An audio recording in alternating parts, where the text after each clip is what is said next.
India's consumer price inflation has risen to 7% in August, led by higher food prices. CPI continues to remain above the RBI's upper limit of 6% for the 8th consecutive month.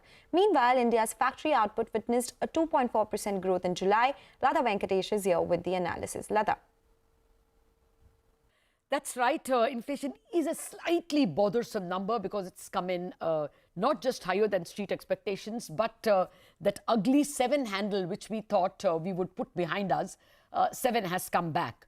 The worst part of the number, which one always feared, is coming in from food inflation. Cereals inflation has come in at 9.57%. It's almost a 2% month-on-month gain in cereals.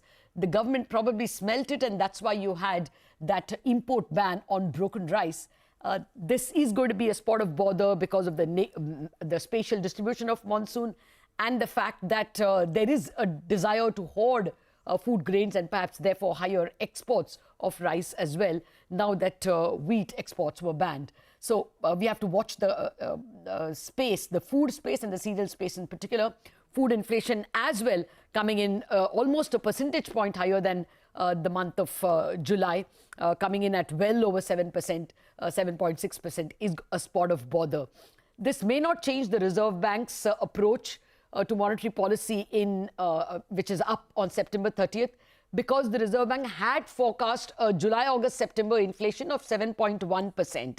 And with 6.7 in July and 7 in August, the average still seems to be running a little south of the Reserve Bank's forecast. The experts we spoke to are all expecting a 25 to 35 basis point hike on September 30th. That's almost a given. That's what the market is watching for. By the way, speaking of markets, the bond markets may not react to this at all. They are only watching out to what the JPM index committee decides. So that market will move to more index inclusion and perhaps to crude prices. This coming in about 10 basis points or 15 basis points higher than the market expectation will not be a bother for the bond markets. A word on IIP at 2.4. It's a bit of a disappointment because our poll was at 4.8 and just about everyone on the street was around 4 or higher than 4. But IIP is not a much watched number. There are problems with the composition of the basket itself. And within IIP, consumer durables may be a spot of bother. Non-durables. That's come in at about -2%, which indicates that the lowest level FMCG goods are not getting consumed enough, which indicates some pain at the bottom of the pyramid. But otherwise, not much of a bother.